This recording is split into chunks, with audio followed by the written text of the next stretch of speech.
Escuché a mi hija Clara planeando deshacerse de mí como si fuera un mueble viejo que ya no sirve. Sus palabras atravesaron la pared de mi habitación y se clavaron en mi pecho como agujas de hielo. «Ya no podemos seguir así, Fernando», le decía a su esposo con esa voz cansada que yo conocía tan bien. «Tenemos que buscarle un asilo. No puedo más con ella aquí». Y entonces escuché el silencio de mi yerno, ese silencio que significa asentimiento, y sentí cómo se me cerraba la garganta. «Me llamo Elena Beatriz Mendoza. Tengo 68 años, y en ese momento, parada detrás de la puerta de mi propia habitación en la casa de mi hija, comprendí que me había vuelto invisible. Una carga, un estorbo. Después de toda una vida de sacrificios que ni siquiera ella conocía por completo, me habían reducido a un problema que resolver. Y lo peor de todo es que yo misma había permitido que eso pasara, guardando silencio durante décadas sobre la verdad que ahora ardía en mi pecho pidiendo salir. Pero antes de continuar, asegúrate de estar suscrito al canal y cuéntanos en los comentarios desde dónde estás viendo este video. Nos encanta saber hasta dónde llegan nuestras historias. Aquella noche de marzo no pude dormir. Me quedé acostada en esa cama que mi hija me había preparado en el cuarto más pequeño de su casa, mirando el techo oscuro, sintiendo cómo las lágrimas se deslizaban tibias por mis sienes hasta mojar la almohada. Podía escuchar el tic-tac del reloj de pared en la sala, cada segundo marcando el ritmo de mi soledad. Afuera, los grillos cantaban ajenos a mi dolor, y el viento movía las cortinas apenas, trayendo ese olor a jazmín que siempre me recordaba a mi propia madre. ¿Cómo había llegado a esto? ¿En qué momento me convertí en la anciana que estorba, en la suegra incómoda que todos toleran por obligación? Cerré los ojos y dejé que mi memoria me llevara atrás, muy atrás, hasta aquellos días cuando Clara era apenas una niña de ojos grandes que me veía como si yo fuera su heroína. Recuerdo que tenía 5 años cuando me preguntó por primera vez por su padre. Estábamos en la cocina de aquella casita pequeña que rentábamos cerca del mercado, y yo amasaba pan como todas las mañanas. El olor de la levadura llenaba el aire, mezclándose con el aroma del café de olla que se cocinaba en la estufa. Clara estaba sentada en el piso jugando con una muñeca de trapo que yo misma le había cosido, usando retazos de tela que sobraban de mi trabajo arreglando ropa ajena. «Mami», me dijo con esa vocecita aguda de entonces, «¿por qué yo no tengo papá como Lupita de la escuela?» Mis manos se detuvieron sobre la masa. Sentí cómo el corazón me dio un vuelco, y tuve que tragar saliva antes de poder responder. El silencio se hizo pesado en esa cocina pequeña, solo interrumpido por el borboteo suave del café y el canto lejano de un vendedor de camotes en la calle. «Tú sí tienes papá, mi amor», le dije sin voltear a verla, amasando con más fuerza de la necesaria. Podía sentir cómo la harina se pegaba a mis dedos sudorosos. Lo que pasa es que él tuvo que irse muy lejos. ¿Y va a regresar? Algún día, hijita, algún día. Era mentira, claro. Pero, ¿cómo le explicas a una niña de 5 años una verdad que ni siquiera yo podía pronunciar en voz alta? ¿Cómo le dices que su padre nunca quiso saber de ella? Que cuando le conté que estaba embarazada, se levantó de la mesa donde estábamos sentados. Me miró con esos ojos fríos que de pronto parecían no conocerme, y me dijo, «Ese es tu problema, Elena. ¿Yo ya tengo mi vida armada?» Todavía puedo escuchar sus pasos alejándose aquel día por el pasillo del hotel donde trabajábamos los dos. Yo era camarista y él era el encargado del restaurante. Roberto se llamaba, Roberto Salazar. Un hombre guapo, de palabras suaves y sonrisa fácil, que durante 6 meses me hizo creer que yo era especial, que éramos algo más que un secreto en cuartos de hotel vacíos. Pero eso no era nada comparado con lo que estaba por descubrir sobre él. 2 semanas después de esa conversación en la cocina con Clara, mi supervisora me llamó a su oficina. Recuerdo el sonido de mis zapatos sobre el piso de linóleo, ese tap-tap-tap nervioso, mientras caminaba por el pasillo preguntándome qué había hecho mal. Pasé frente a las habitaciones que yo misma limpiaba cada día, sintiendo el olor a cloro y desinfectante que se me había metido en la piel después de años de trabajo. La señora Carmela era una mujer dura, de expresión seria y voz áspera de fumadora empedernida, pero ese día Había algo distinto en sus ojos cuando me pidió que me sentara. «Elena», me dijo con un tono más suave de lo habitual, apagando su cigarro en el cenicero de vidrio que tenía sobre el escritorio. «Necesito decirte algo sobre Roberto». Mi estómago se contrajo. Mis manos se aferraron al borde de la silla de plástico donde estaba sentada. «¿Qué pasa con él?» «Renunció ayer. Se fue sin avisar, sin explicaciones. Dejó las llaves en mi escritorio con una nota de 2 líneas». Hizo una pausa, encendió otro cigarro, y yo podía escuchar mi propia respiración acelerada en ese silencio denso. «Pero alguien del personal me contó algo que creo que debes saber. Roberto está casado, Elena. Tiene esposa y 2 hijos en Puebla, una niña de 10 años y un niño de 8. El mundo se detuvo. Puedo jurar que en ese momento dejé de escuchar todo lo demás que la señora Carmela me dijo. Sus palabras se convirtieron en un zumbido lejano mientras yo procesaba la magnitud de aquella revelación. Casado, con hijos, con una familia completa que había mantenido oculta mientras me susurraba palabras de amor en habitaciones prestadas. Todo había sido mentira. Yo no había sido más que una diversión, un pasatiempo, algo desechable. «Elena, ¿me estás escuchando?» La voz de la señora Carmela me trajo de vuelta. «¿Te estoy diciendo que si necesitas unos días libres para procesar esto?» «No», la interrumpí, levantándome de la silla con las piernas temblando. «No necesito días libres, necesito trabajar. Tengo una hija que mantener». Salí de esa oficina con las piernas que apenas me sostenían. Me encerré en el baño de empleadas y vomité. No sé si por el embarazo que ya llevaba 3 meses o por la impresión de saber que todo había sido una farsa. Después me lavé la cara con agua fría que salía con poca presión del grifo oxidado. Me miré al espejo manchado y vi a una mujer de 23 años con los ojos hinchados y el futuro destruido. «Tienes que ser fuerte», me dije en voz alta, con la voz quebrada que apenas reconocía como mía. «Por esa bebé que viene, tienes que ser fuerte». Y lo fui. Dios sabe que lo fui. Pero nunca le conté a Clara la verdad completa. Cuando creció y las preguntas se volvieron más insistentes, más específicas, más difíciles de evadir, yo inventaba historias vagas sobre un amor juvenil que no funcionó, sobre un hombre que tuvo que irse por trabajo y simplemente nunca regresó. Le dije que no me había dejado apellido completo, que yo era muy joven y tonta, que no había manera de buscarlo. Mentiras piadosas para protegerla del dolor de saber que su padre nunca la quiso, que nunca preguntó por ella, que ni siquiera sabía si era niño o niña cuando se fue. Y entonces, las piezas comenzaron a encajar años después, cuando Clara tenía ya 17 años. Estábamos en el mercado un sábado por la mañana, comprando verduras para la comida del domingo. El sol pegaba fuerte, y yo ya sentía el sudor correr por mi espalda debajo del vestido floreado que me había puesto. El bullicio era el de siempre. Vendedores pregonando sus productos con voces roncas y potentes. El olor a cilantro y jitomate fresco mezclado con el de carne cruda. El sonido de cuchillos cortando sobre tablas de madera en las carnicerías. El murmullo constante de cientos de personas regateando precios. Clara llevaba una bolsa de manta con chayotes y zanahorias que acabábamos de comprar, y yo estaba regateando el precio de los aguacates con don Ramiro, el vendedor de siempre, cuando escuché una voz que me heló la sangre. «¿Elena? ¿Elena Mendoza?» Me volteé despacio, sintiendo cómo cada músculo de mi cuerpo se tensaba. El tiempo pareció detenerse. El ruido del mercado se convirtió en un zumbido lejano, y ahí estaba él, Roberto Salazar. Más viejo, con canas en las sienes y unas líneas profundas alrededor de los ojos, con una pequeña panza que antes no tenía, pero inconfundiblemente él. Llevaba una camisa guayabera azul cielo y pantalones de vestir color caqui, y me miraba con una expresión que no supe interpretar en ese momento.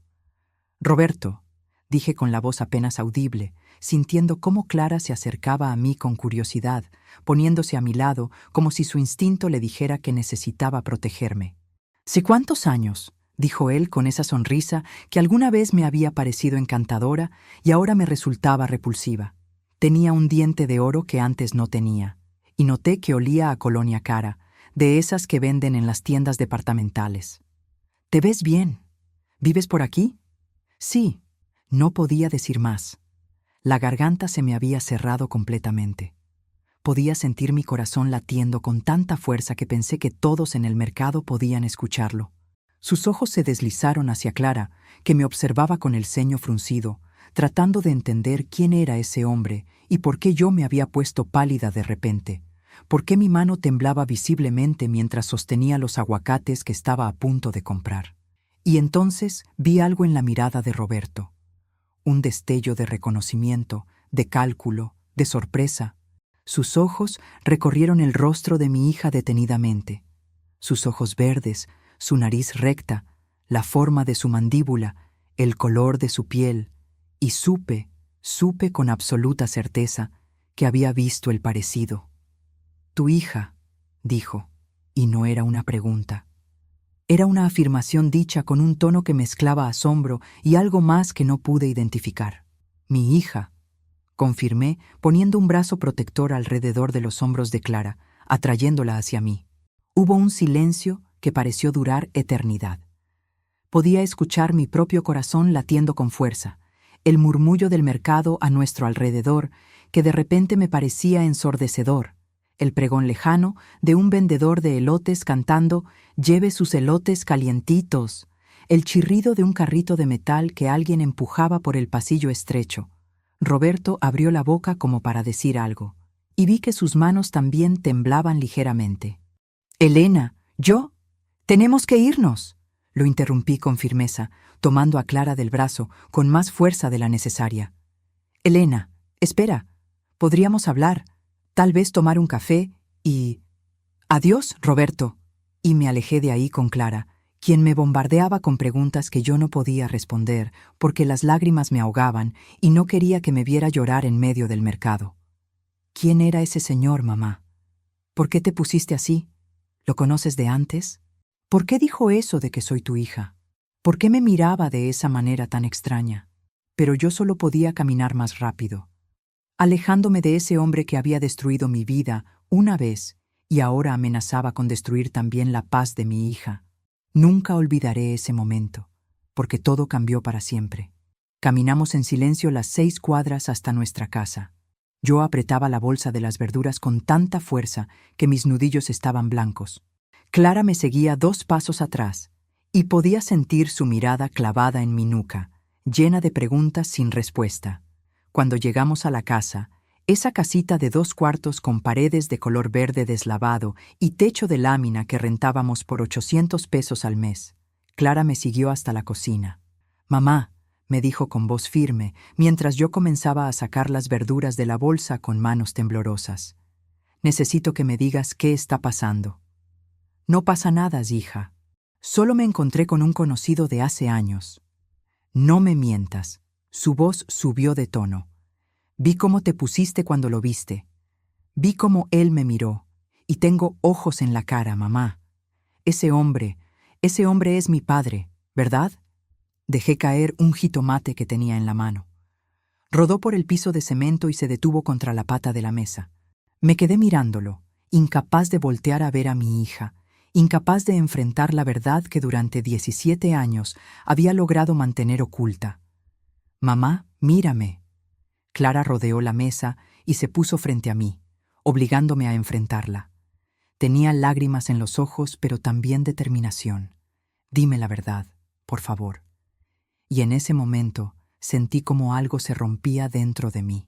Todas esas mentiras piadosas, todas esas medias verdades que había construido tan cuidadosamente durante años, se desmoronaron como un castillo de naipes.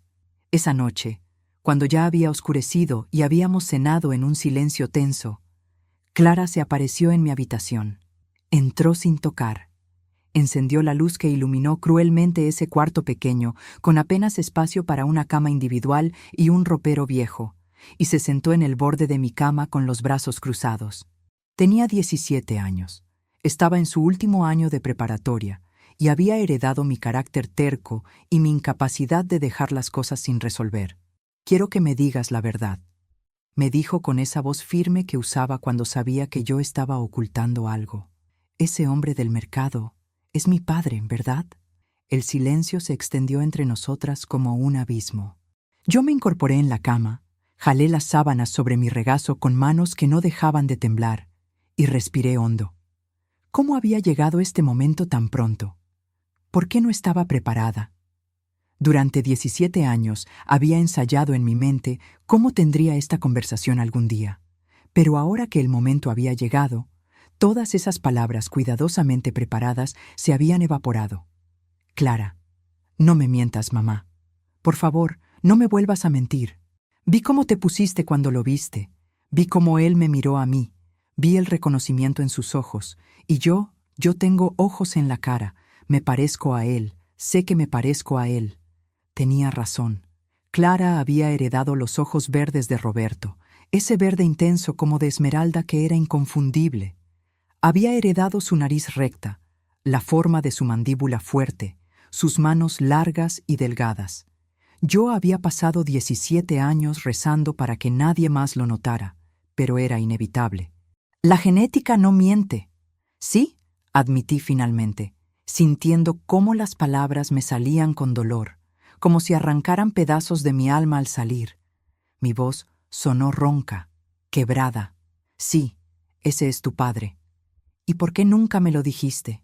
¿Por qué todas esas mentiras sobre que no sabías dónde estaba, sobre que se había ido sin dejar rastro? Para protegerte, hija. ¿Protegerme de qué? ¿De saber que tengo un padre? ¿De poder conocerlo? ¿De tener la oportunidad de tener una familia completa? Su voz se quebró en esas últimas palabras, y vi las lágrimas comenzar a rodar por sus mejillas. Me dolió el alma verla así, sabiendo que yo era la causa de ese dolor. Y ahí fue cuando todo cobró sentido para mí. Tenía que contarle la verdad, toda la verdad, antes de que ella saliera a buscarlo y se hiciera ilusiones que solo la lastimarían más profundamente de lo que ya estaba lastimada. Así que aquella noche, con la voz temblorosa y las manos sudorosas, le conté todo. Le hablé de Roberto, de cómo nos habíamos conocido en el hotel donde yo trabajaba. Le conté cómo él me había cortejado durante semanas antes de que yo aceptara salir con él, cómo me había hecho sentir especial con sus palabras bonitas y sus atenciones.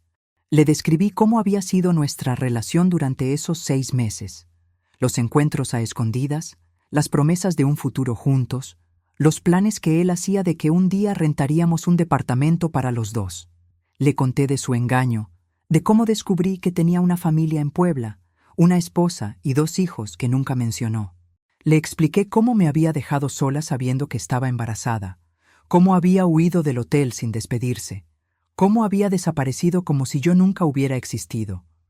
Intenté buscarlo después de que tú naciste, le dije con voz quebrada, recordando esos días oscuros. Gasté dinero que no tenía en autobuses a Puebla. Pregunté en todos los hoteles de la ciudad porque alguien me había dicho que trabajaba en hotelería. Pero nunca lo encontré. Fue como si se hubiera desvanecido. ¿Y nunca volviste a intentar?, preguntó Clara, limpiándose las lágrimas con el dorso de la mano. Sí, volví a intentar. Cuando tenías 3 años, cuando tenías 5, cuando cumpliste 10, pero nunca tuve éxito. O se había cambiado de ciudad, o usaba otro nombre, o simplemente no quería ser encontrado. Hice una pausa. Respiré profundo, y con el tiempo dejé de buscar, porque comprendí que un hombre que huye de su propia hija no merece ser encontrado. Clara me escuchaba en silencio, con lágrimas rodando por sus mejillas, pero sin interrumpirme. Podía ver cómo procesaba cada palabra, cómo su expresión pasaba de la tristeza a la rabia y de vuelta a la tristeza. Sí, a todas mis mentiras, continué. Todos esos cuentos sobre que tu padre se había ido por trabajo, sobre que no teníamos manera de contactarlo, fueron un intento desesperado de ahorrarle el dolor del rechazo. No quería que cargaras con el peso de saber que tu propio padre no te quiso, que te abandonó antes de que nacieras. Pero mamá, me dijo con voz quebrada, ese dolor no desaparece solo porque tú no me lo dijiste. Ese dolor ha estado ahí toda mi vida. Cada vez que veía a mis compañeras de la escuela con sus padres, cada día del padre cuando tenía que hacer tarjetas para un hombre que no conocía, Cada vez que alguien me preguntaba por qué solo vivía con mi mamá, tenía razón, por supuesto. Mis mentiras bien intencionadas no habían eliminado el dolor, solo lo habían transformado en algo diferente. Lo siento, le dije, tomando sus manos entre las mías. Siento mucho haberte mentido. Pensé que estaba haciendo lo correcto, pero ahora veo que solo te hice más daño. Clara se quedó callada por un largo momento. Afuera podía escuchar el ladrido lejano de un perro, el motor de un coche pasando por la calle, el murmullo de la televisión del vecino al otro lado de la pared delgada. Finalmente, ella habló con voz suave pero firme. «Mamá», me dijo mirándome directamente a los ojos, «yo no lo necesito a él, nunca lo he necesitado. Te tengo a ti, y tú has sido más que suficiente. Tú has sido mi mamá y mi papá. Has trabajado el doble para darnos lo que necesitábamos. Me has criado sola, sin ayuda de nadie, y eso vale más que cualquier padre ausente». Se abrazó a mí y las dos lloramos esa noche. Lloramos por lo que nunca fue y nunca sería, pero también con cierto alivio de que la verdad finalmente había salido a la luz. Pensé que después de eso nuestra relación se fortalecería, que ese momento de honestidad nos uniría más, que seríamos más cercanas que nunca. Si hubiera sabido en ese momento lo que sé ahora, los años pasaron más rápido de lo que yo hubiera querido. Clara terminó la preparatoria con buenas calificaciones. No excelentes, pero lo suficientemente buenas para conseguir trabajo. Quería estudiar en la universidad. Soñaba con ser contadora, pero ambas sabíamos que no teníamos dinero para eso. Así que a los 18 años consiguió trabajo como secretaria en una empresa de contabilidad.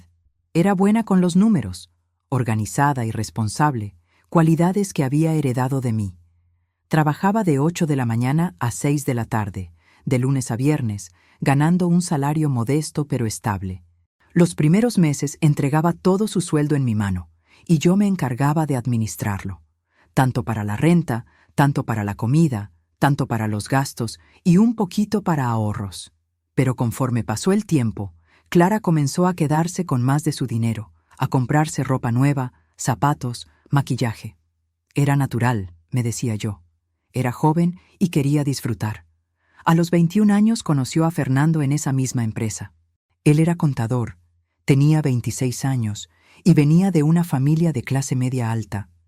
Alto, de lentes, serio, con buen empleo y ambiciones de abrir su propio despacho algún día. A mí me cayó bien desde el principio, aunque siempre noté cierta frialdad en él, cierta distancia que achaqué a su profesión y su personalidad reservada. No era cariñoso como yo esperaría que fuera un novio, pero era respetuoso y educado, y eso me parecía suficiente. La primera vez que lo trajo a casa, un domingo por la tarde, yo había preparado pollo en mole y arroz rojo. Fernando llegó vestido de forma muy formal para una comida casual, con pantalón de vestir y camisa de manga larga a pesar del calor. Se sentó en la silla que le ofrecí, probó mi comida con cautela, y me agradeció educadamente pero sin entusiasmo. «Está muy bueno, señora Elena», me dijo con una sonrisa que no llegaba a sus ojos. Después de comer, mientras Clara lavaba los platos y yo le secaba, mi hija me susurró emocionada: «¿Qué te parece, mamá? ¿Verdad que es guapo?» «Es muy educado», le respondí, eligiendo mis palabras cuidadosamente. «Parece un buen muchacho». Pero algo en mi interior me inquietaba. No podía identificar qué era exactamente, pero había algo en la manera en que Fernando miraba nuestra casa, nuestra vida modesta, que me hacía sentir menos, como si él viniera de un mundo diferente y estuviera juzgando el nuestro. Lo que vino después, nunca lo imaginé. Clara y Fernando comenzaron a salir más seguido. Ella llegaba más tarde a casa, a veces pasadas las 10 de la noche, algo que antes nunca había hecho. Un día me confesó que Fernando la había llevado a conocer a sus padres. «Viven en una casa enorme en Coyoacán, mamá», me contó con los ojos brillantes de emoción mientras se cambiaba la ropa de trabajo. «Tienen 2 pisos, un jardín grande y hasta empleada de planta. Su mamá es dentista y su papá tiene una empresa de importaciones». «¿Y qué te dijeron?», le pregunté, sintiendo una punzada de preocupación en el pecho. Clara hizo una pausa, jugando con el dobladillo de su blusa. Su mamá fue educada. Me hizo muchas preguntas sobre mi trabajo, sobre mi familia. Le dije que mi papá no estaba en mi vida y que vivía solo contigo. ¿Y qué dijo? No dijo nada, solo me miró de una manera extraña. Clara se mordió el labio. Pero Fernando dice que no me preocupe, que lo importante es que él me quiere. Esa noche no pude dormir. Algo en esa historia me inquietaba. Conocía ese tipo de familias, esas familias de apellido que miran por encima del hombro a gente como nosotras. Y temía que Clara saliera lastimada. Pero eso no era nada comparado con lo que estaba por descubrir. 2 años después, cuando Clara tenía 23, Fernando le propuso matrimonio. Fue una propuesta sencilla, sin grandes gestos románticos. Un día Clara llegó a casa con un anillo pequeño en el dedo y me anunció que se iban a casar. «Mamá, mira», me dijo emocionada, mostrándome el anillo que tenía una piedrita brillante que probablemente no era diamante, pero se veía bonita de todas formas. «Me voy a casar». La abracé y lloré de felicidad, porque eso es lo que hacen las madres. Pero en el fondo de mi corazón había una inquietud que no podía sacudir. Quizás era mi instinto maternal, quizás era mi experiencia con hombres que prometen más de lo que pueden dar.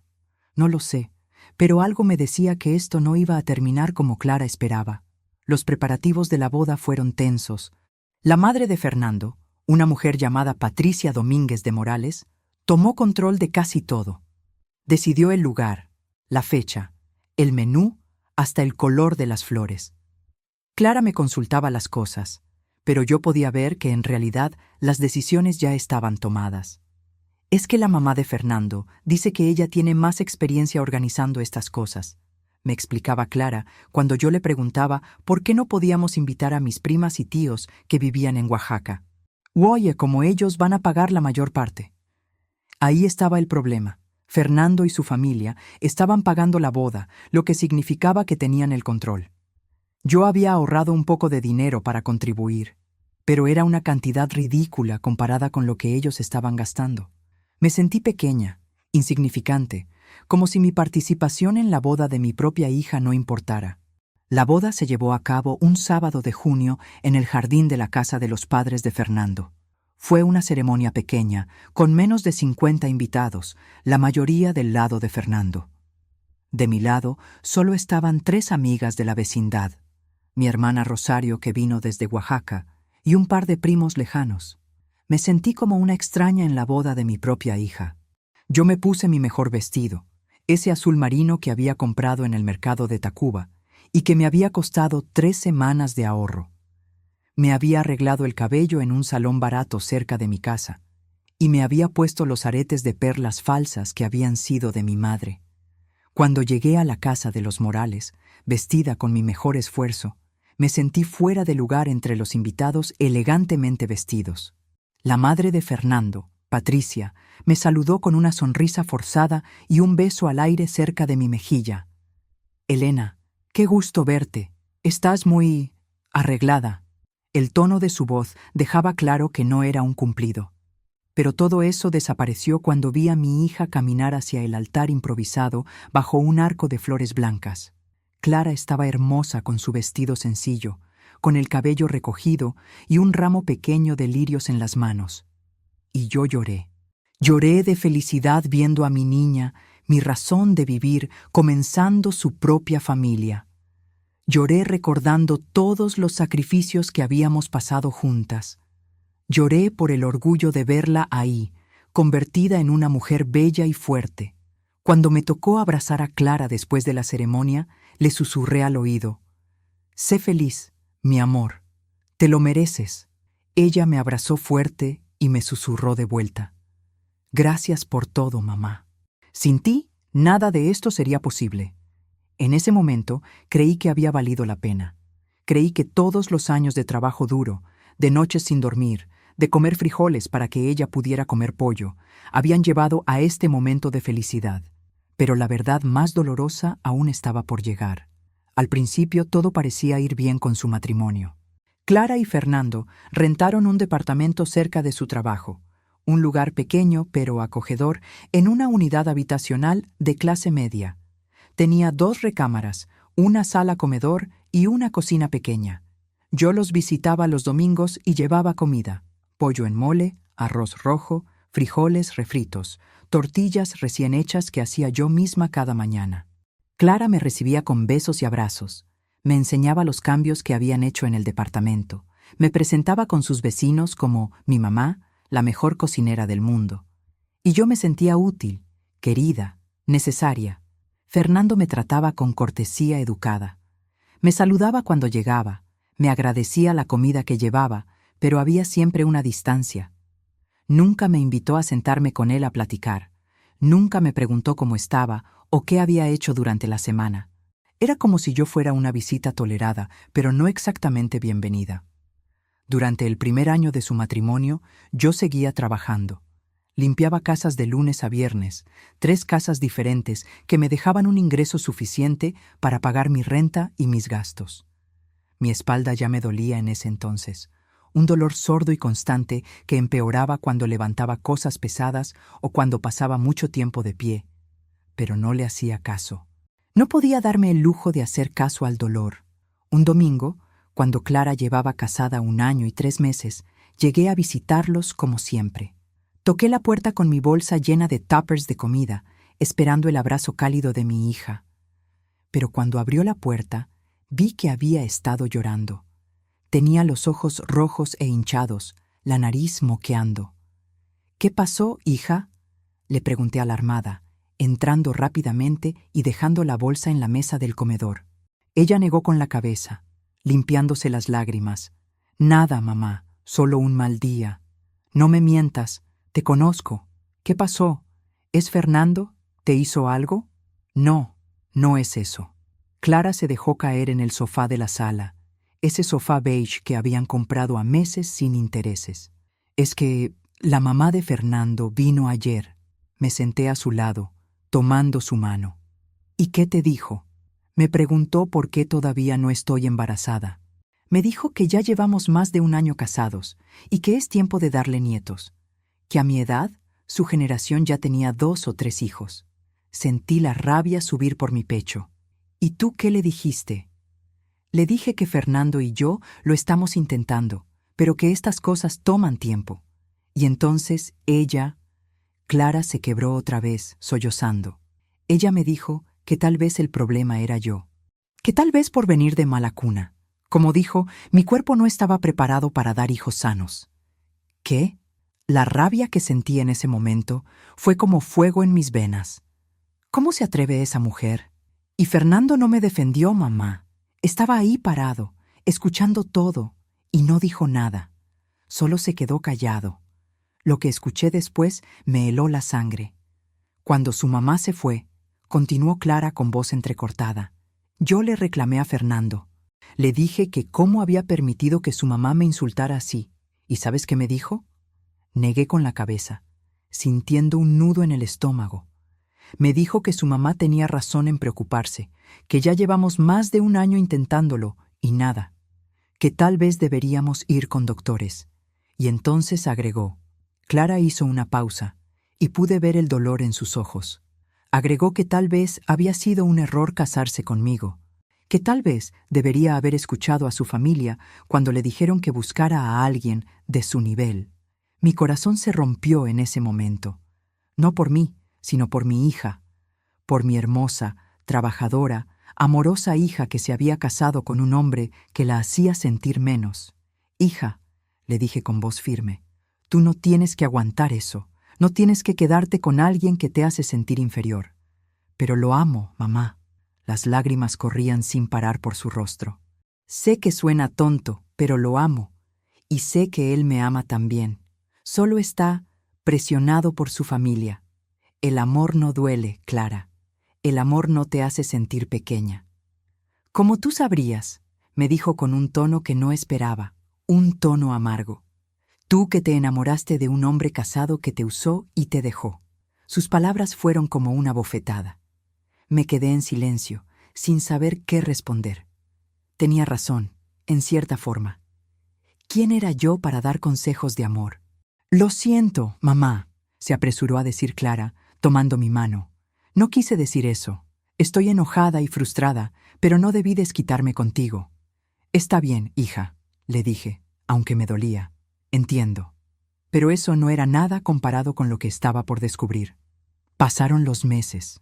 Clara seguía intentando quedar embarazada sin éxito. Fue a doctores, se hizo estudios, tomó vitaminas y medicamentos. Fernando también se hizo estudios. Los resultados mostraron que ambos eran fértiles, que no había razón médica para que no pudieran concebir. Era solo mala suerte, dijeron los doctores. Estrés, quizás. Ansiedad. Estas cosas pasan, pero la presión familiar no cesaba.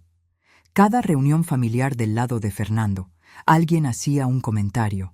¿Y los nietos para cuándo? El tiempo pasa, Clara. No esperen demasiado. Mira que luego es más difícil. Y yo podía ver cómo mi hija se iba apagando poco a poco, cómo su sonrisa se volvía más forzada, cómo sus hombros se encorvaban bajo el peso de la expectativa. Mientras tanto, mi espalda empeoraba. El dolor ya no era solo sordo y constante, sino que, a veces, era agudo y punzante, como si alguien me clavara un cuchillo entre las vértebras. Hubo días en que apenas podía levantarme de la cama. Tuve que dejar de trabajar en una de las casas porque ya no podía agacharme para limpiar el piso. Después, tuve que dejar otra porque no podía cargar las cubetas de agua. Finalmente, cuando el dolor se volvió insoportable, fui al Seguro Social.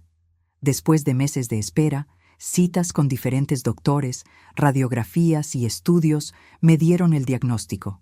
Hernias discales en la columna lumbar.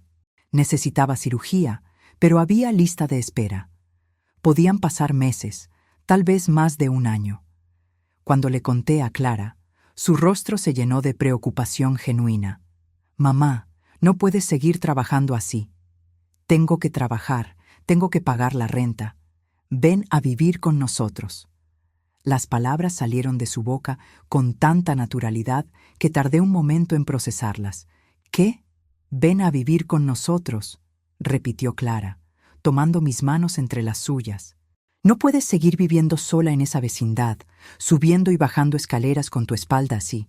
Tenemos el cuarto de visitas. No es muy grande, pero es tuyo. Ya hablé con Fernando y está de acuerdo». «No quiero ser una carga», le dije inmediatamente. «No eres una carga, mamá. Eres mi madre. Cuidaste de mí toda mi vida. Ahora me toca cuidarte a mí». Sus palabras sonaban sinceras, y yo quería creerlas. Quería creer que mi hija me estaba ofreciendo un lugar en su hogar porque me amaba, no por obligación. Quería creer que Fernando realmente estaba de acuerdo, que no era solo algo que Clara le había impuesto. «¿Estás segura?», le pregunté una vez más. «¿Segura de que Fernando está bien con esto?». «Completamente segura», me aseguró Clara con una sonrisa. De hecho, fue él quien sugirió que usáramos el cuarto de visitas en lugar del estudio que estaba considerando usar para trabajar.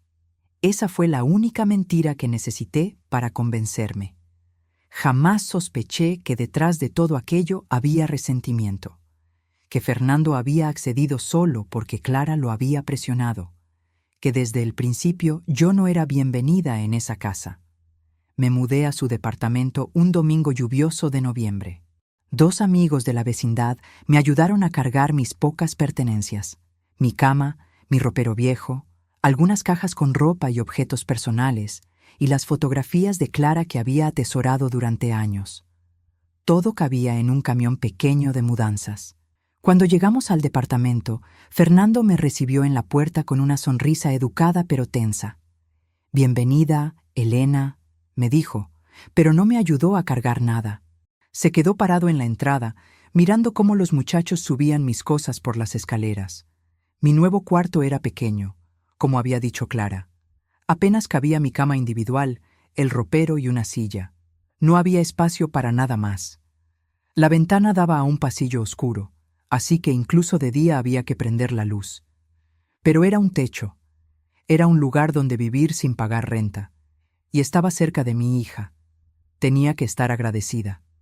Los primeros días fueron incómodos. Yo no sabía bien cómo moverme en ese espacio que no era mío. Podía sentarme en la sala cuando quisiera o solo cuando me invitaran. Podía usar la cocina libremente o tenía que pedir permiso. ¿Cuándo debía retirarme a mi cuarto para darles privacidad? Clara me dijo que me sintiera en casa, que podía usar todo como si fuera mío. Pero Fernando no decía nada. Solo me miraba con esa expresión que no podía descifrar, entre tolerancia y fastidio. Decidí hacerme útil. Me levantaba temprano, antes que ellos, y preparaba el desayuno. Hacía café, cocinaba huevos, calentaba tortillas. Cuando ellos se iban a trabajar, yo limpiaba el departamento a pesar del dolor en mi espalda.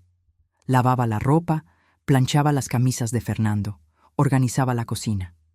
Por las tardes, preparaba la cena para cuando llegaran. Pensé que si me hacía indispensable, si demostraba que mi presencia era útil y no solo una carga, ellos me querrían ahí.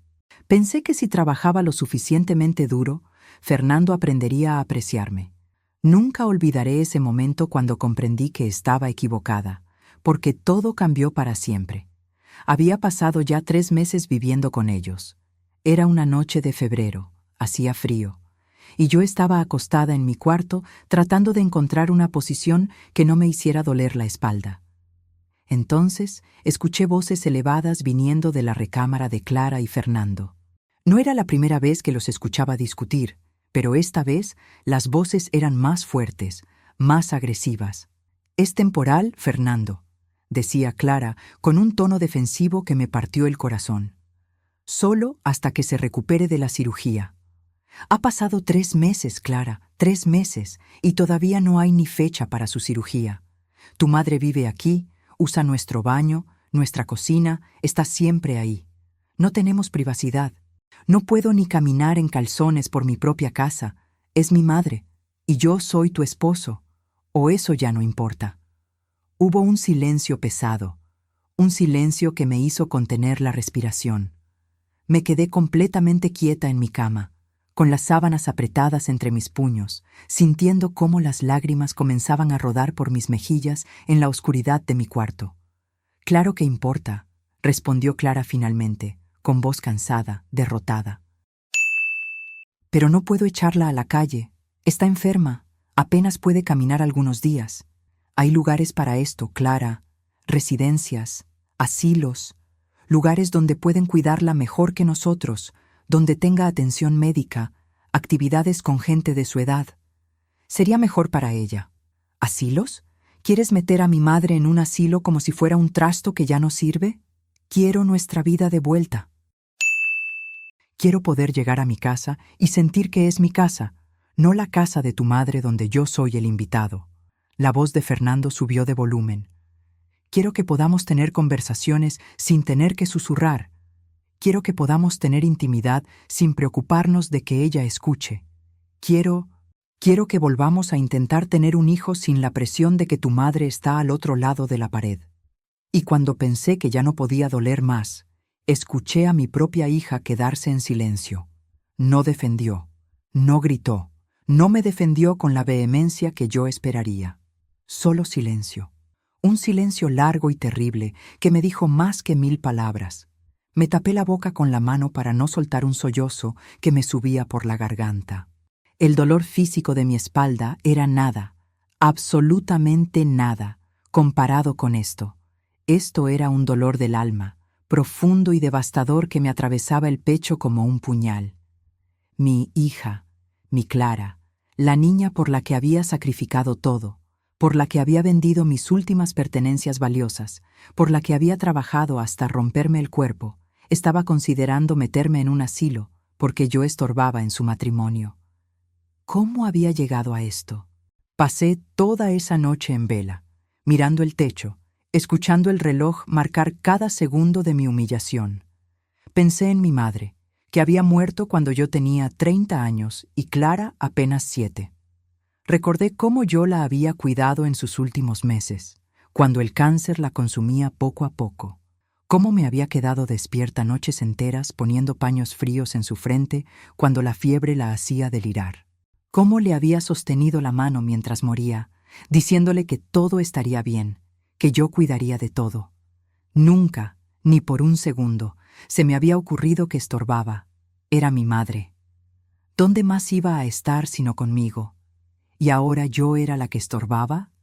¿Yo era la que tenía que ser enviada a un asilo para que mi hija pudiera recuperar su vida? Al día siguiente, actué como si nada hubiera pasado. Me levanté temprano, preparé el desayuno, puse la mesa con esmero especial. Cuando Clara salió de su habitación con los ojos hinchados y ojeras marcadas, le serví café y le pregunté cómo había dormido como todas las mañanas. «Bien, mamá», me mintió, sin poder mirarme a los ojos. «¿Tú cómo dormiste?» «Bien, hija», le mentí también. Y así empezamos a vivir en mentiras. Cada día era una actuación, cada sonrisa era falsa, cada conversación estaba cargada de cosas no dichas que flotaban en el aire como fantasmas. Fernando apenas me dirigía la palabra. Llegaba del trabajo, me saludaba con un «buenas tardes», Elena, mecánico, y se encerraba en su estudio a trabajar. Clara llegaba más tarde, siempre con cara de cansancio, y cenábamos las tres en un silencio incómodo que se había vuelto la norma. Yo empecé a pasar más tiempo en mi cuarto. Me retiraba apenas terminaba de lavar los platos de la cena, diciendo que estaba cansada o que me dolía la espalda. No era completamente mentira, pero la verdadera razón era que no soportaba estar en la sala sintiendo la tensión, sintiendo las miradas de Fernando que me decían sin palabras que no era bienvenida. Pero lo que estaba a punto de descubrir cambiaría mi vida para siempre. 2 semanas después de aquella conversación que escuché a través de la pared, Clara salió temprano un sábado diciendo que tenía que hacer unas compras en el supermercado. Fernando había ido a jugar fútbol con sus amigos, como hacía todos los sábados por la mañana. Yo me quedé sola en el departamento, como casi siempre últimamente, y decidí aprovechar para limpiar un poco. Sé que no debía hacerlo con mi espalda en las condiciones en que estaba, pero no podía quedarme de brazos cruzados sintiendo que era una carga inútil que solo consumía recursos. Si no podía pagar renta, al menos podía mantener la casa limpia. Estaba sacudiendo el estudio de Fernando cuando vi, sobre su escritorio perfectamente ordenado, un folleto. Era de color azul claro, con fotografías a color de un edificio grande y moderno rodeado de jardines bien cuidados. Residencia Primavera Dorada, decía el título en letras doradas y elegantes. El mejor cuidado para sus seres queridos en la tercera edad. Mis manos temblaron mientras lo tomaba. Mi corazón comenzó a latir con fuerza. No quería abrirlo, pero mis dedos actuaron por cuenta propia. Lo abrí y vi fotografías brillantes de habitaciones individuales decoradas con muebles de madera clara, de ancianitos sonriendo en actividades recreativas, de enfermeras vestidas de blanco impecable atendiendo a los residentes, de un comedor grande con mesas bonitas y ventanas que daban a un jardín. Seguí hojeando. Había una lista de servicios: atención médica las 24 horas, terapia física, actividades recreativas, alimentación balanceada, servicio de lavandería, y al final, en una página con números y planes, había una nota adhesiva amarilla pegada. Reconocí inmediatamente la letra de Clara, esa letra redonda y clara que había desarrollado en la escuela. La nota decía: preguntar por el plan mensual. ¿Tendremos que ir a visitarla seguido o solo de vez en cuando? ¿Se puede pagar en mensualidades? El folleto se me cayó de las manos. Cayó al piso con un sonido suave que pareció tronar en el silencio del departamento. Me senté en la silla del escritorio de Fernando porque las piernas no me sostenían más. Sentí cómo se me cerraba la garganta, cómo el pecho se me apretaba hasta el punto de no poder respirar bien, cómo las lágrimas comenzaban a nublar mi vista. Era real. No había sido solo una discusión en el calor del momento. No era solo Fernando presionando. Clara estaba activamente investigando asilos. Estaban planeando deshacerse de mí. Y lo que me dolía más era esa pregunta: ¿tendremos que ir a visitarla seguido o solo de vez en cuando? Como si mi presencia, incluso en un asilo, fuera una molestia que querían minimizar. No sé cuánto tiempo me quedé ahí sentada, con ese folleto en el regazo, sintiendo cómo mi mundo se desmoronaba. Escuchaba el tic-tac del reloj de pared en la sala, el murmullo lejano del tráfico afuera, el canto de un pájaro en el árbol que se veía desde la ventana del estudio. Todo seguía igual en el mundo, pero para mí nada volvería a ser lo mismo. En ese silencio comprendí una verdad demoledora. Mi hija, la niña a la que había dedicado mi vida entera, estaba planeando abandonarme. Y lo peor es que yo había visto todas las señales, pero me había negado a creerlas. Cuando Clara regresó esa tarde con bolsas del supermercado, yo estaba sentada en la sala pretendiendo leer una revista vieja. Ella entró con su sonrisa habitual. Me dio un beso en la mejilla que me supo a traición, y empezó a contarme de las ofertas que había encontrado en el súper como si nada. Mamá, estaban en 2 por 1 los jitomates. Compré varios para hacer salsa. Y mira, también encontré tu marca favorita de café. Qué bueno, hija, le respondí con voz plana. Ella me miró con atención, frunciendo el ceño. Mamá, ¿te pasa algo? Te ves pálida. Estoy bien. ¿Segura? ¿Te duele la espalda? No, no es eso. Cerré la revista y la dejé en la mesita de centro. Respiré hondo, preparándome para la confrontación que sabía que era necesaria. Encontré el folleto. Clara. Vi cómo su rostro se transformaba en cámara lenta. La sonrisa se congeló primero, luego se desmoronó. El color le subió a las mejillas, tiñéndolas de un rojo intenso. Sus ojos se abrieron con una mezcla de sorpresa, culpa y algo parecido al miedo. ¿Qué folleto? Intentó disimular, pero su voz la traicionó. Le temblaba, sonaba aguda, falsa. El del asilo, el que estaba en el estudio de Fernando, el que tiene tu letra en una notita amarilla preguntando si tendrán que visitarme seguido o solo de vez en cuando. Hubo un silencio terrible. Clara dejó las bolsas del súper en el piso con un golpe seco que hizo rodar una lata de chiles que se detuvo contra la pata de la mesa. Se pasó las manos por la cara en un gesto de agotamiento, de desesperación. Cuando las bajó, tenía los ojos brillantes de lágrimas no derramadas. Mamá, yo... ¿Estás planeando meterme en un asilo? Mi voz salió más firme de lo que esperaba, aunque por dentro estaba rompiéndome en 1000 pedazos. No es así de simple. Entonces, ¿cómo es? Porque desde aquí se ve muy simple. Tu esposo no me quiere en su casa. Tú cediste a su presión, y ahora están buscando dónde deshacerse de mí como si fuera un mueble viejo que ya no sirve. No es deshacerse de ti. Su voz subió de volumen, cargada de frustración y culpa. Es buscar un lugar donde puedan cuidarte mejor, donde tengas atención médica las 24 horas, donde estés con gente de tu edad, donde tengas actividades, donde no estés sola todo el día mientras nosotros trabajamos. Yo no estoy sola, estoy en tu casa. Pero no puedo estar aquí cuidándote, mamá. Trabajo todo el día. No puedo darte la atención que necesitas. Yo no necesito que me cuiden como si fuera una inválida. Solo necesito un lugar donde vivir. Y pensé que ese lugar era aquí, contigo, con mi hija. Y entonces ella explotó. Las palabras salieron de su boca como agua, rompiendo una presa. Palabras que habían estado contenidas. Dios sabe cuánto tiempo. «Es que no puedo más, mamá», gritó con voz quebrada, con las venas del cuello marcadas por la tensión. «No puedo más con la presión. Fernando está harto. Todos los días me reclama. Me dice que antepongo a mi madre antes que a mi esposo. Su familia me critica todo el tiempo. Su madre dice que soy una mala esposa, que no sé poner límites, que por eso llevamos años casados y no tengo hijos. Dice que Dios no me da hijos porque primero tengo que aprender a atender a mi marido». Sus siguientes palabras quedaron grabadas en mi alma para siempre. Y él... Clara sollozaba ahora, las lágrimas corriendo libremente por su rostro. Él ya ni me habla, llevamos meses sin estar juntos como matrimonio. Duerme en el estudio la mitad de las noches. Cuando llego del trabajo, apenas me saluda. Cuando intento hablar con él, me da respuestas cortas y se encierra. Mi matrimonio se está cayendo a pedazos, mamá. Se está destruyendo y no sé qué hacer. Cada palabra era una puñalada en mi pecho. Yo la miraba sin poder creer completamente lo que estaba escuchando.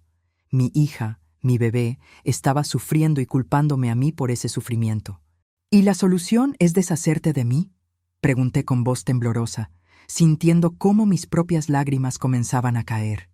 ¿Meterme en un asilo para que Fernando vuelva a ser feliz? No es solo por Fernando. Clara se dejó caer en el sofá, cubriendo su rostro con las manos. Es por mí también. Estoy cansada, mamá. Estoy exhausta. Trabajo todo el día. Llego a casa y tengo que cocinar, limpiar, atender a Fernando, tratar de mantener vivo mi matrimonio, preocuparme por tu salud, por tu cirugía que nunca llega, por si tienes dolor, por si comiste bien, por si tomaste tus medicinas. Y en medio de todo eso, también tengo que lidiar con la culpa. La culpa de sentir que no hago suficiente. La culpa de querer que te vayas. La culpa de ser una hija horrible. No eres una hija horrible, le dije automáticamente, aunque una parte de mí creía lo contrario. Sí lo soy. Su voz se quebró completamente. Porque una buena hija no querría meter a su madre en un asilo. Una buena hija haría cualquier sacrificio por su madre, como tú hiciste por mí. Pero yo no soy tan fuerte como tú. No puedo. Simplemente no puedo. Nos quedamos en silencio, las dos llorando. El sonido de nuestros sollozos llenaba el departamento, mezclándose con el murmullo del tráfico que entraba por la ventana abierta. Clara, le dije finalmente con voz pausada, eligiendo cada palabra cuidadosamente. Hay cosas que tú no sabes.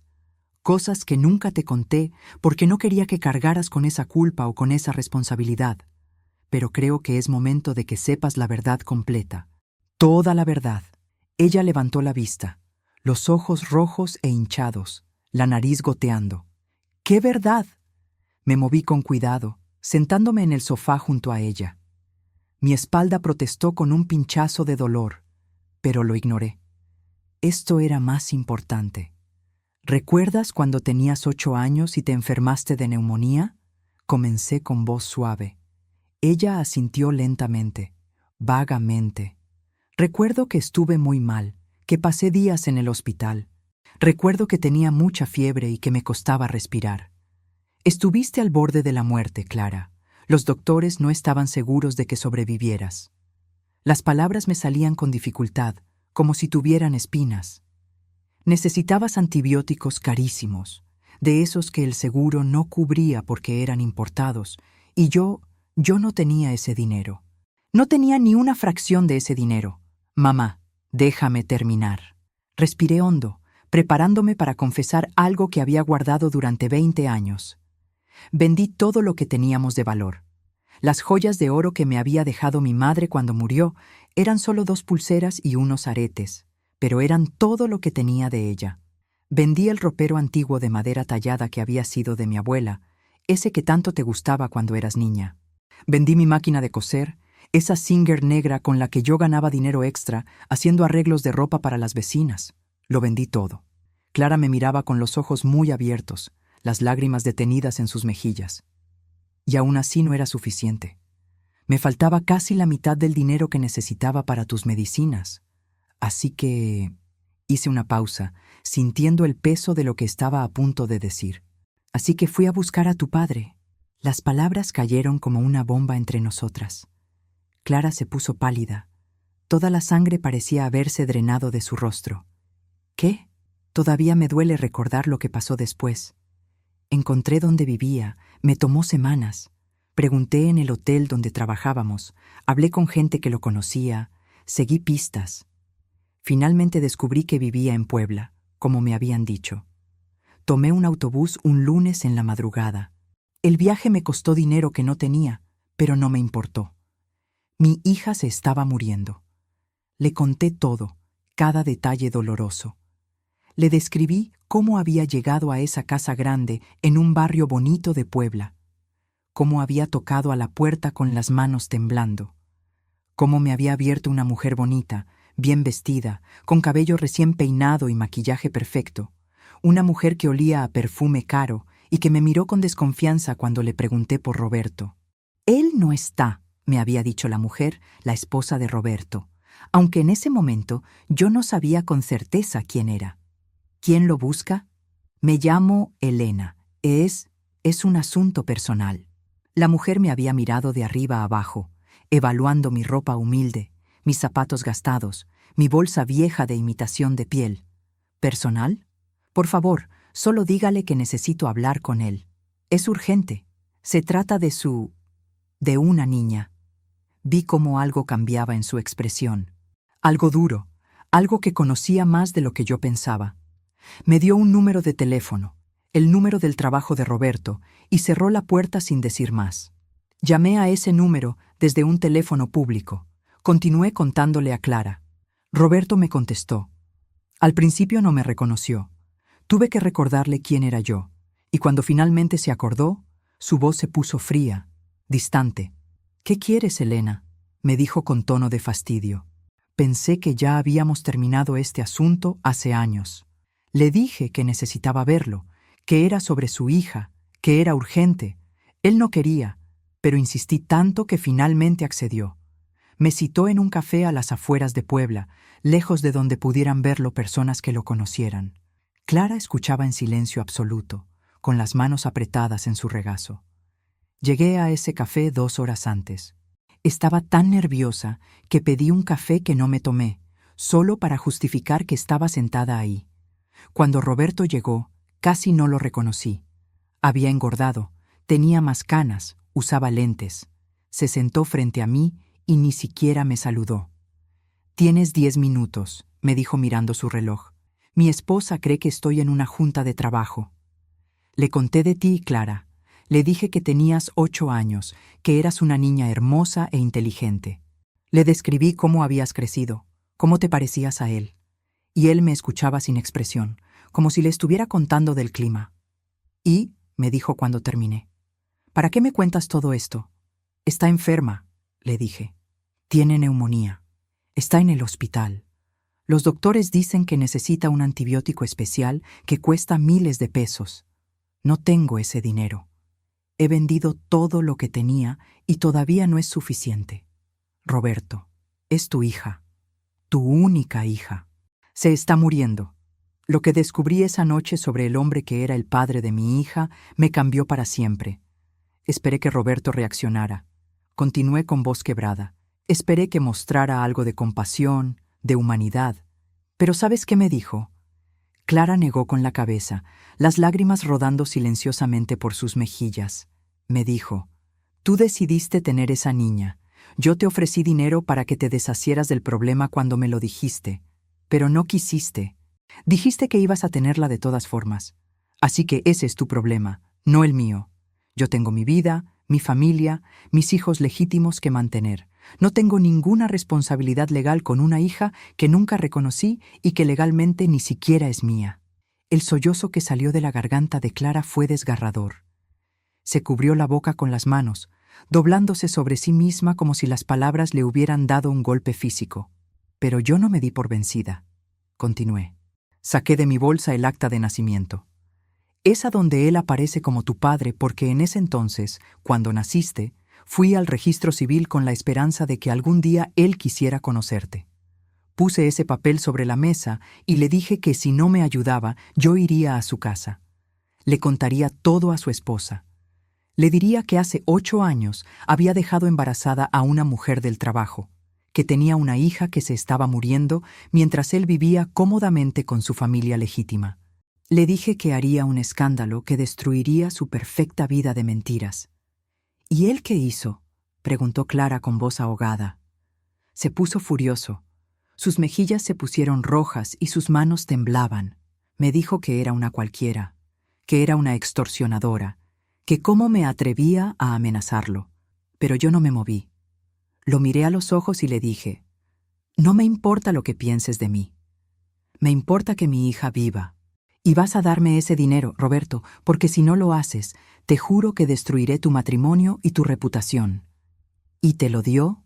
Sacó su chequera con manos temblorosas. Escribió un cheque por la cantidad exacta que necesitaba. Me lo aventó sobre la mesa como si quemara.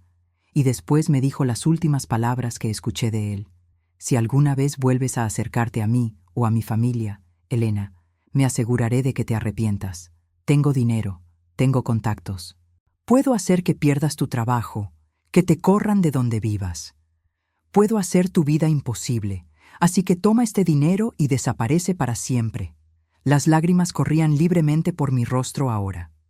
Tomé el cheque y salí de ese café. Fui directo al banco, lo cambié y compré tus medicinas. Te salvaste, Clara. 3 días después, tu fiebre bajó. Una semana después, saliste del hospital. Y yo nunca volví a buscar a Roberto. Nunca volví a pedirle nada. Porque entendí que ese hombre no era un padre. Era un cobarde que solo pensaba en sí mismo, que valoraba más su comodidad y su reputación que la vida de su propia hija.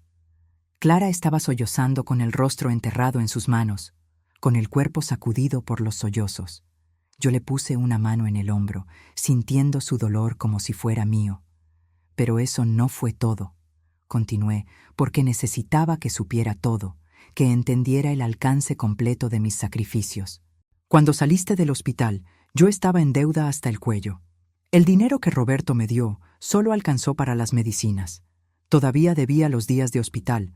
Había pedido prestado dinero a vecinos para pagar comida y transporte. Debía 3 meses de renta. La dueña de la casa donde vivíamos me amenazó con corrernos. ¿Y qué hiciste? Empecé a trabajar doble, triple, a veces. Limpiaba casas de día, de 5 de la mañana a 3 de la tarde. Después corría a mi trabajo en una tintorería donde planchaba ropa hasta las 9 de la noche. Y cuando llegaba a casa, después de que tú te dormías, lavaba ropa ajena que las vecinas me traían. Lavaba a mano, porque no teníamos lavadora, en una tina vieja en el patio. Mis manos se agrietaban del agua fría y del jabón. Mis rodillas se hinchaban de estar arrodilladas sobre el cemento. Y mi espalda empezó a dolerme desde entonces. Mamá, yo no sabía nada de esto. No tenías que saber. Eras una niña. Era mi trabajo protegerte, darte una vida digna, y lo hice. Pasó un año hasta que pude pagar todas las deudas. Otro año, hasta que pudimos mudarnos a una casa un poco mejor. Pero mi espalda nunca se recuperó del todo. Los doctores me dijeron después que había trabajado tanto, cargado tanto peso durante esos años, que dañé mi columna irreversiblemente. Por eso necesitas la cirugía, dijo Clara con voz muy pequeña. Por eso necesito la cirugía, porque destruí mi cuerpo trabajando para darte una vida, para que pudieras terminar la escuela, para que pudieras tener ropa decente, para que nunca te faltara comida, para que nunca sintieras que eras menos que otros niños porque no tenías padre. Me levanté del sofá con dificultad, mi espalda protestando con cada movimiento. Y ahora, cuando yo estoy vieja y enferma y no puedo valerme completamente por mí misma, tú me quieres meter en un asilo porque estorbo en tu matrimonio, porque tu esposo, ese hombre que viene de una familia con dinero y que nunca ha tenido que sacrificar nada, no quiere compartir su espacio conmigo. Mamá, No, Clara, déjame terminar. Mi voz se había vuelto más dura, más firme. Yo no te estoy pidiendo que me mantengas. Tengo mi pensión, pequeña pero suficiente para mis gastos básicos. No te estoy pidiendo que me atiendas o me cuides como si fuera una inválida. Solo necesitaba un lugar donde vivir mientras me operaban. Un lugar donde sentirme segura, donde sentirme amada. Pero veo que eso es demasiado pedir. No es demasiado pedir, sollozó Clara. Yo no sé cómo hacer esto. No sé cómo ser una buena esposa y una buena hija al mismo tiempo. No sé cómo salvar mi matrimonio sin perderte a ti. No sé. Entonces déjame tomar la decisión por ti. La interrumpí. Voy a buscar otro lugar donde vivir. No quiero estar donde no soy querida. No quiero ser la razón por la que tu matrimonio se destruye, pero tu cirugía, me las arreglaré. Siempre me las he arreglado. Y entonces, en ese momento de silencio cargado de dolor, pasó algo que ninguna de las dos esperaba. Fernando entró al departamento. Había estado afuera todo este tiempo, probablemente esperando en su coche hasta que Clara llegara, pero ahora entraba con una expresión que no le había visto antes.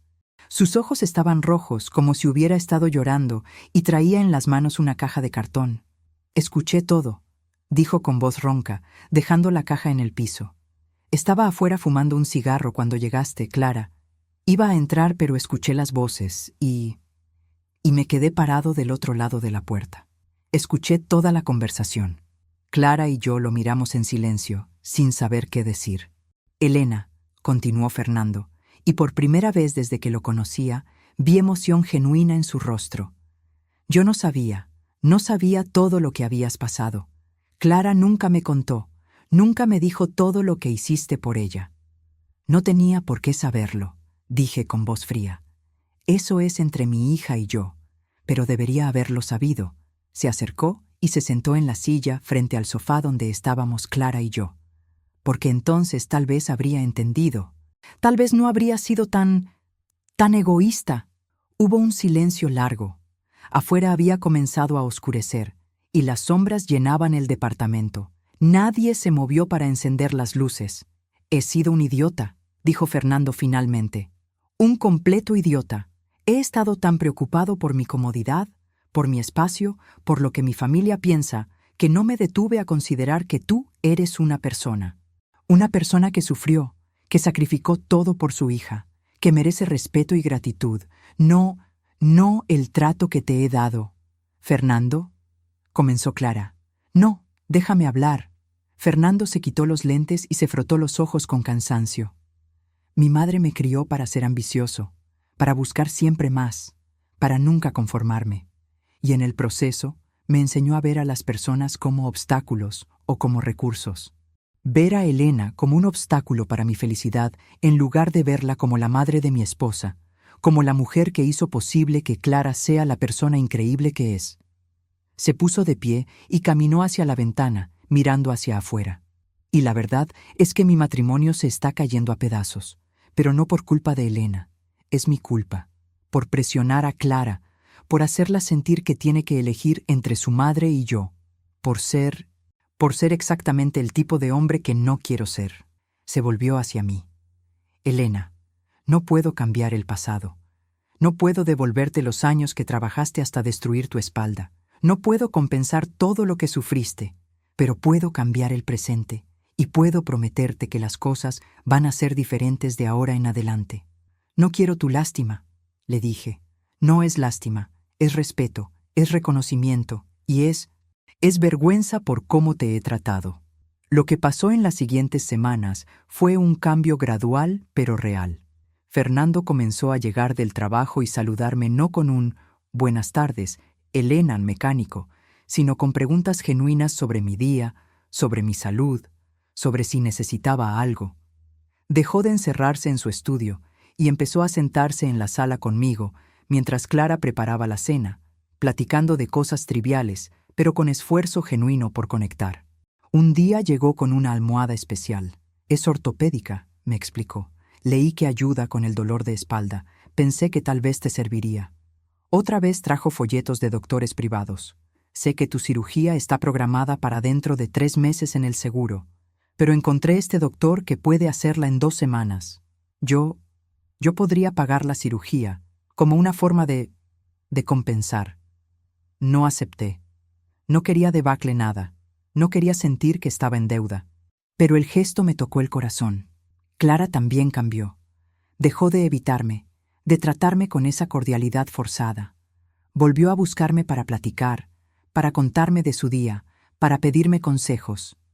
Una noche se sentó en mi cama como hacía cuando era niña y me dijo: «Mamá, siento mucho haber considerado el asilo.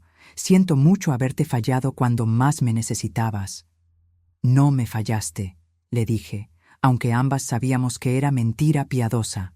«Sí te fallé, pero voy a hacerlo mejor, te lo prometo». Y cumplió su promesa.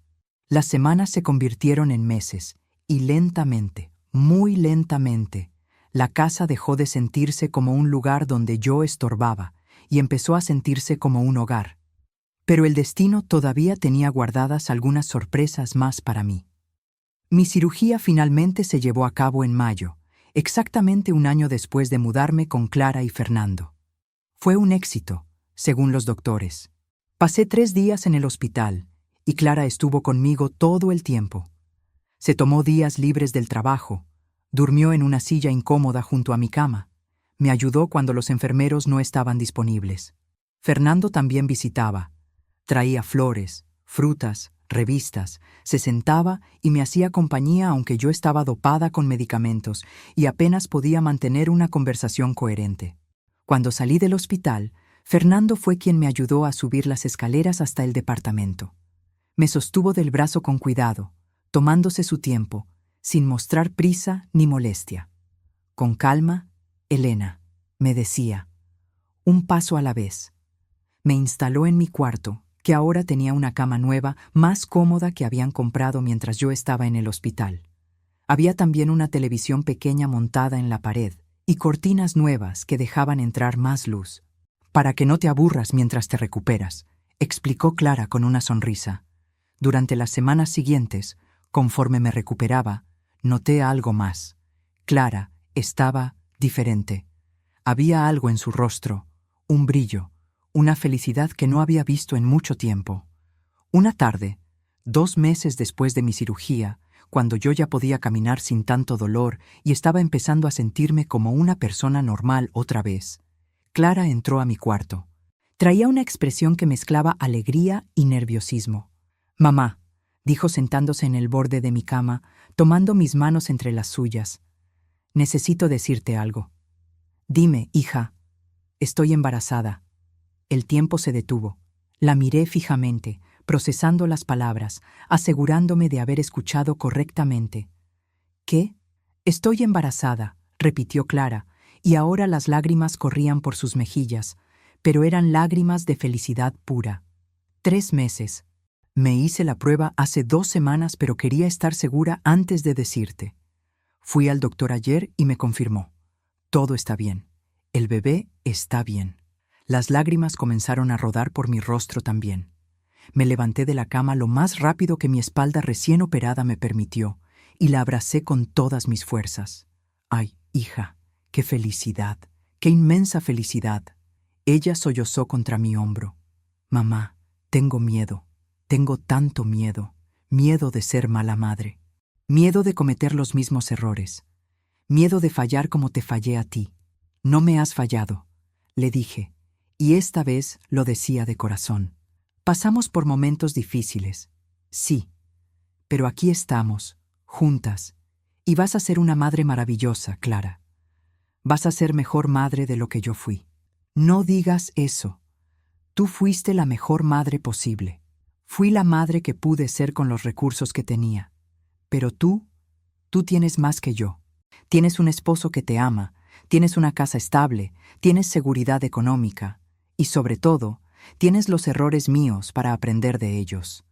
Nos quedamos abrazadas por largo tiempo, las dos llorando, pero ahora con lágrimas de esperanza en lugar de dolor.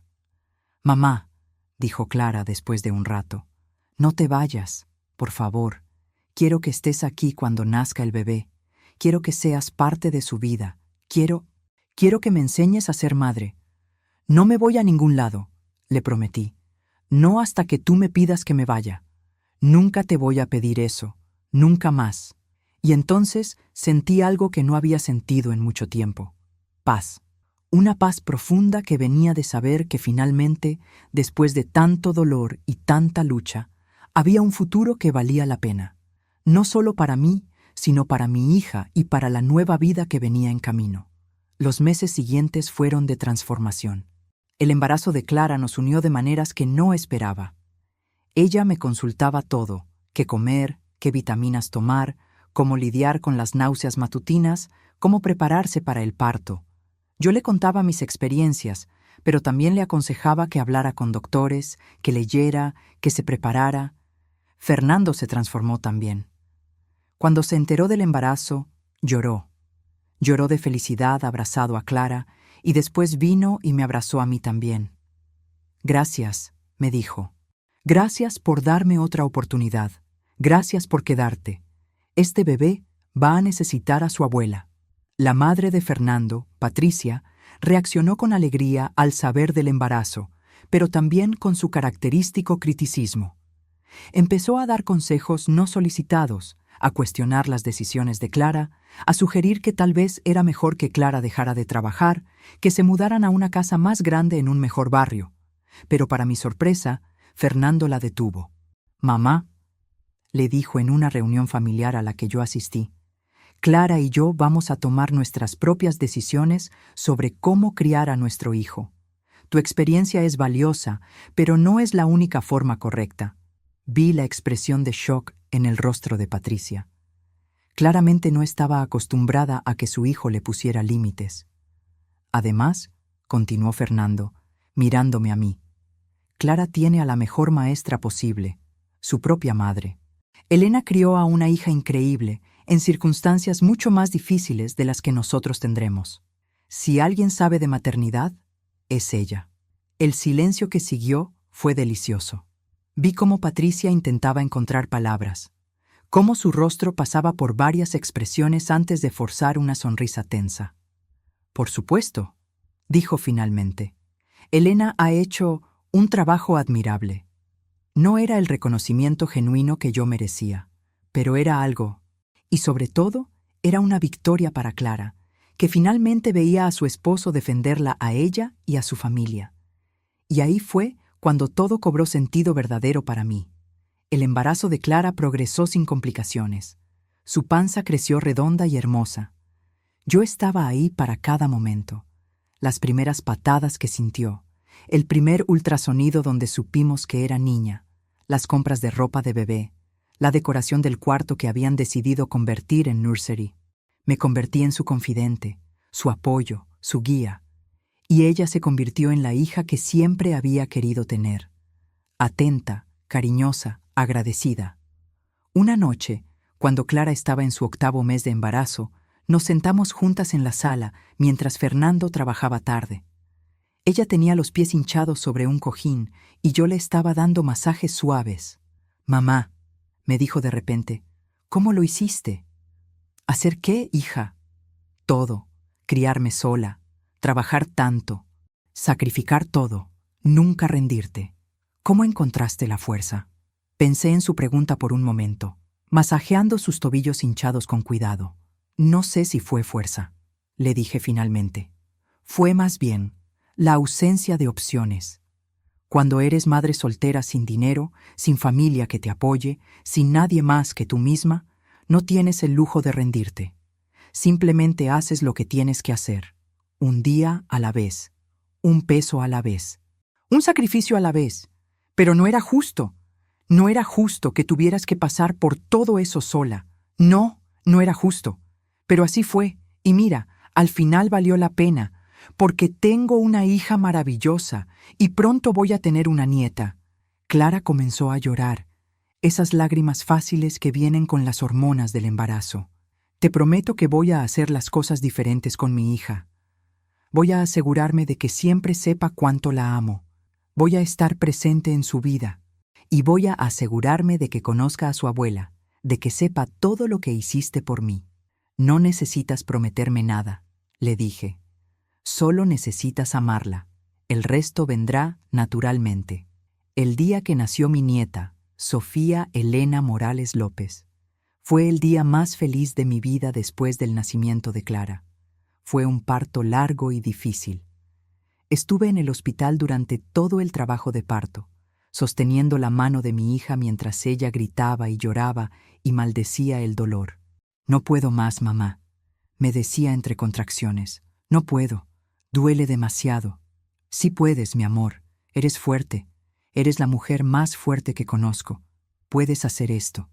Fernando estaba ahí también, pálido como papel pero presente. Le sostenía la otra mano a Clara, le limpiaba el sudor de la frente, le susurraba palabras de aliento. Y cuando finalmente, después de 16 horas de labor, escuché el primer llanto de esa bebé, sentí como si mi corazón se expandiera hasta llenar toda la habitación del hospital. «Es una niña», anunció el doctor, levantando ese pequeño ser cubierto de líquido amniótico y sangre. La limpiaron rápidamente y la pusieron sobre el pecho de Clara. Y vi la expresión en el rostro de mi hija en ese momento. Asombro absoluto, amor instantáneo, transformación completa. Era como si en ese momento Clara entendiera finalmente todo lo que yo había sentido el día que ella nació. «Es perfecta», susurró Clara con lágrimas rodando por sus mejillas. «Mamá, Mira, es perfecta. Y lo era. Sofía tenía los ojos cerrados, la boca haciendo movimientos de succión, las manitas apretadas en puños diminutos. Tenía el cabello oscuro como Clara, pero la forma de la nariz era mía. Era una mezcla perfecta de todas nosotras. Un nuevo comienzo, una nueva oportunidad. ¿Quieres cargarla, abuela?, me preguntó Clara después de que las enfermeras la revisaran y la envolvieran en una cobijita rosa.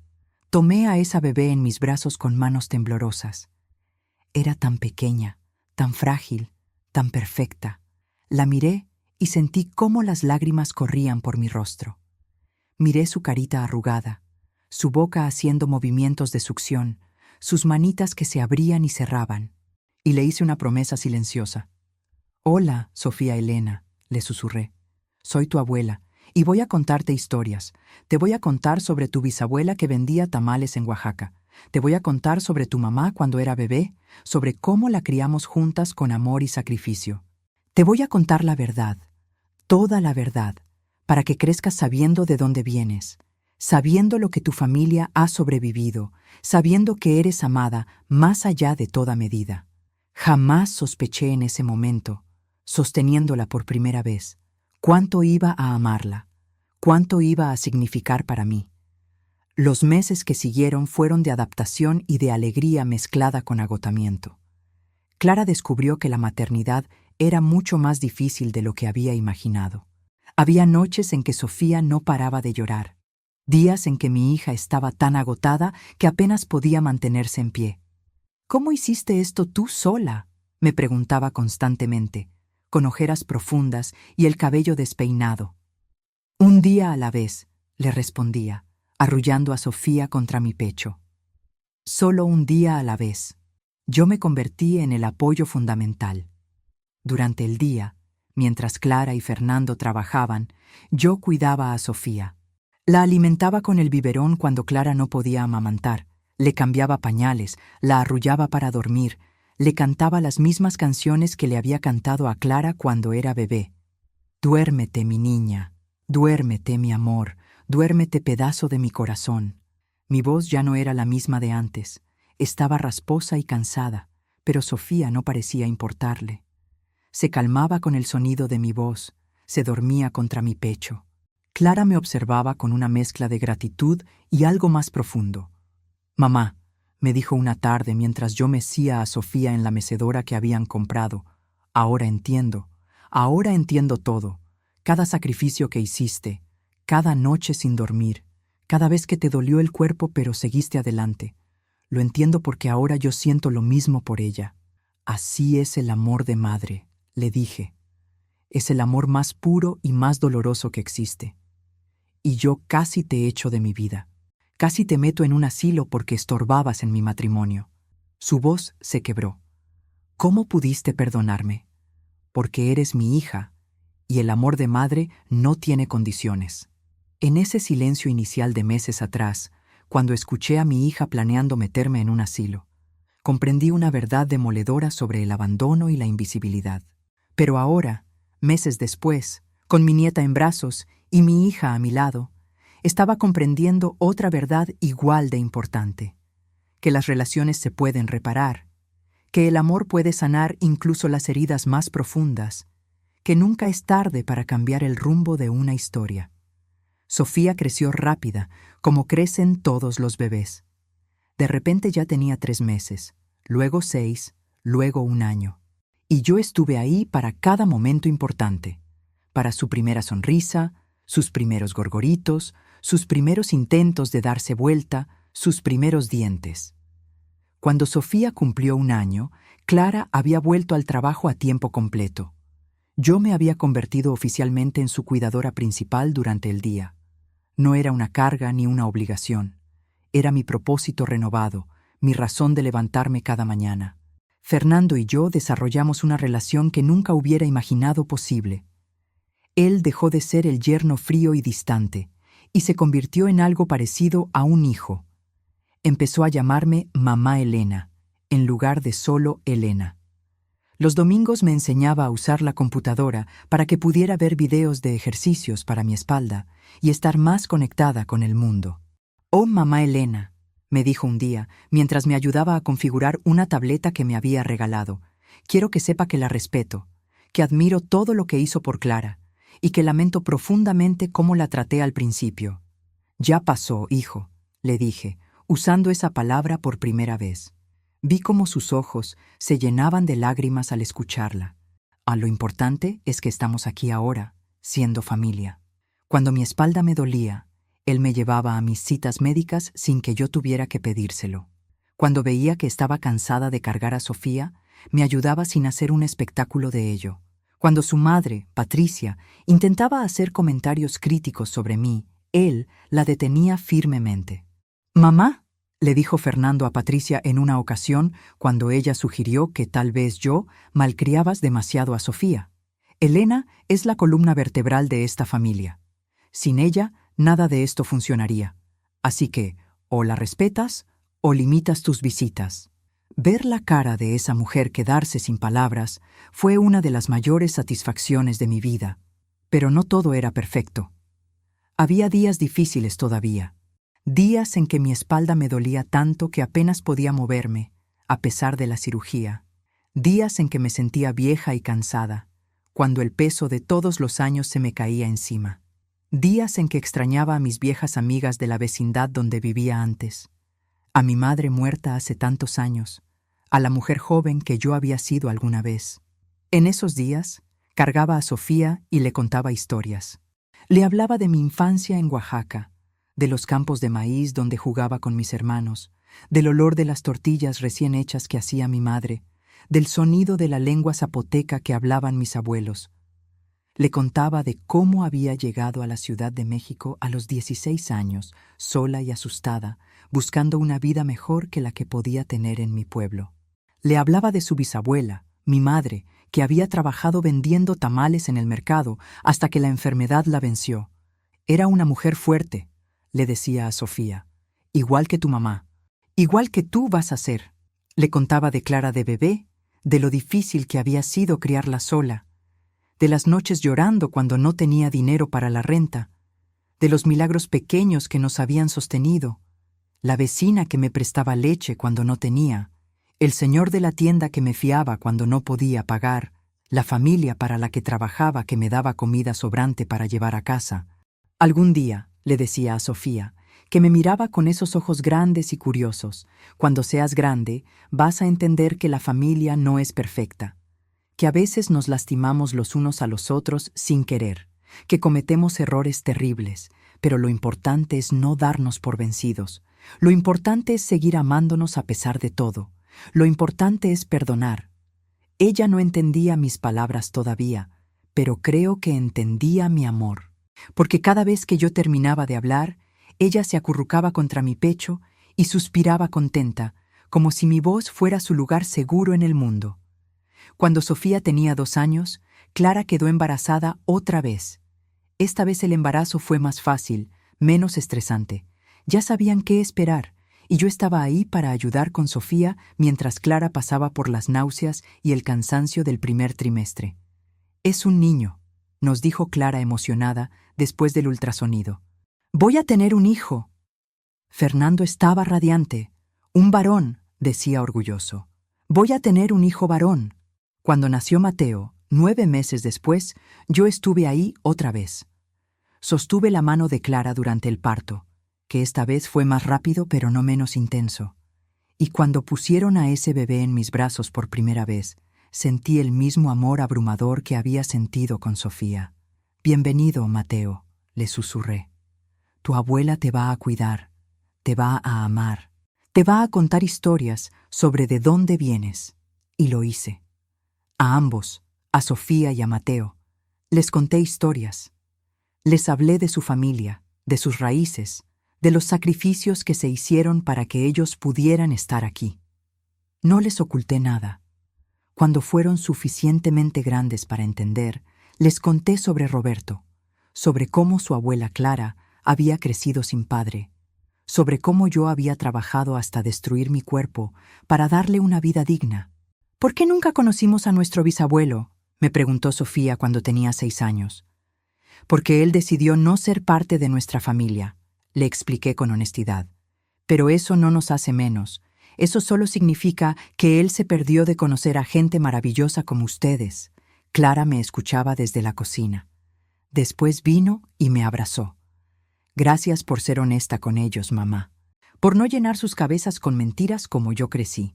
Aprendí que las mentiras, aunque sean bien intencionadas, solo causan más dolor al final. Y si llegaste hasta aquí, mi querida amiga que me escuchas, gracias por acompañarme en este dolor y en esta sanación. Suscríbete al canal si esta historia tocó tu corazón y cuéntame en los comentarios. ¿Alguna vez te has sentido invisible para quienes más amaste? Este es nuestro espacio seguro, donde lo que vivimos en silencio por fin encuentra voz. Ahora Sofía tiene 8 años y Mateo tiene 6. Son la luz de mi vida. Clara y yo tenemos una relación que, aunque no es perfecta porque nada lo es real y honesta y llena de amor. Fernando se ha convertido verdaderamente en el hijo que nunca tuve. Y yo, Elena Beatriz Mendoza, a mis 74 años, he aprendido que nunca es tarde para sanar, para perdonar, para encontrar la paz. ¿Valió la pena todo el dolor? ¿Valieron la pena todos esos años de sacrificio, de soledad, de sentirme invisible, de escuchar detrás de la puerta cómo planeaban deshacerse de mí? Miro a mis nietos jugando en la sala, escucho su risa llenar esta casa, que ahora sí siento como mi hogar. Veo a mi hija sonreír mientras los observa. Veo a Fernando ayudarla a preparar la cena, y la respuesta es sí. 1000 veces sí. Porque al final, este es el legado que dejamos. No las casas grandes ni el dinero en el banco, sino el amor que sembramos en los corazones de quienes vienen después de nosotros. Y yo sembré amor, aunque a veces pareciera que caía en tierra árida. Sembré amor con cada sacrificio, con cada lágrima, con cada noche sin dormir. Y finalmente, después de tantos años, está dando fruto abundante. Mi nombre es Elena Beatriz Mendoza, y esta es mi historia. La historia de una madre que estuvo a punto de ser desechada como un mueble viejo, pero que encontró la fuerza para reclamar su dignidad.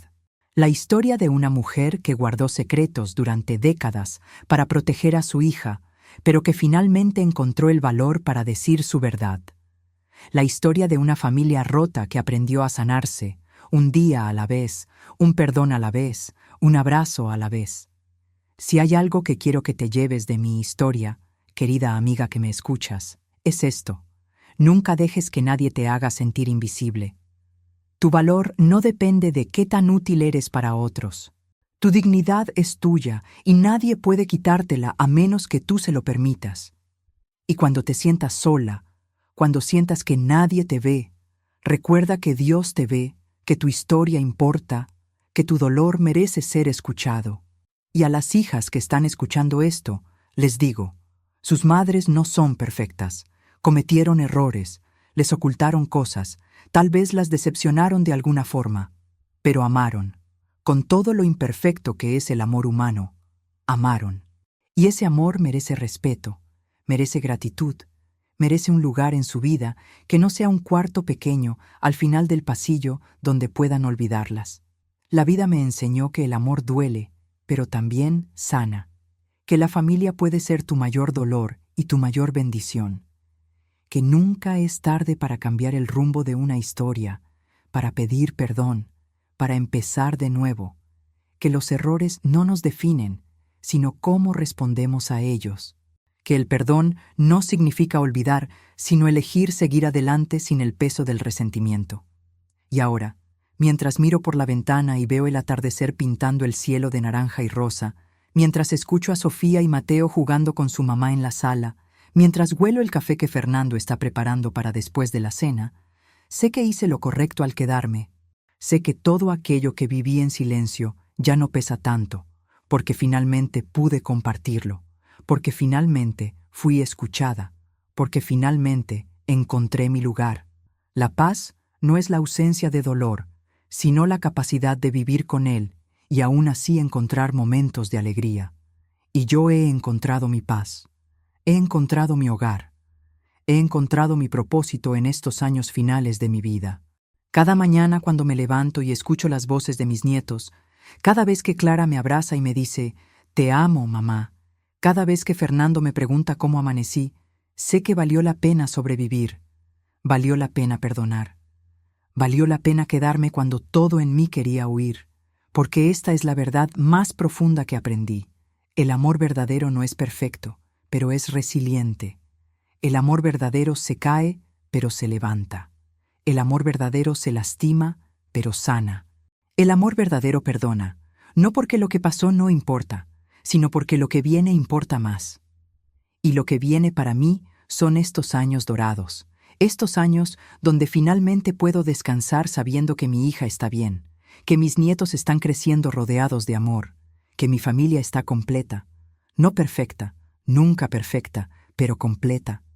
Y eso es más de lo que alguna vez soñé tener. Mi historia comenzó con dolor, con abandono, con sacrificios que parecían no tener fin, pero termina con amor, con familia, con la paz de saber que mi vida tuvo propósito, que cada lágrima derramada regó las semillas de algo hermoso, que cada noche sin dormir valió la pena, que cada sacrificio encontró su recompensa. Y si alguna vez te sientes como yo me sentí aquella noche de marzo, escondida detrás de la puerta escuchando cómo planean deshacerse de ti, recuerda esto: tu historia no termina ahí. Tienes el poder de cambiarla. Tienes el derecho de reclamar tu dignidad. Y tienes la capacidad de sanar, no importa cuánto duela, no importa cuánto tiempo tome. Porque al final, lo que importa no es cuántas veces caímos, sino que nos levantamos. Lo que importa no es cuánto dolor sufrimos, sino que sobrevivimos. Lo que importa no es si fuimos perfectos, sino si amamos con todo lo que teníamos. Y yo amé. A pesar de todo, a pesar del dolor, a pesar de los momentos en que quise rendirme, seguí amando. Y ese amor fue suficiente, fue más que suficiente, fue todo. Fin.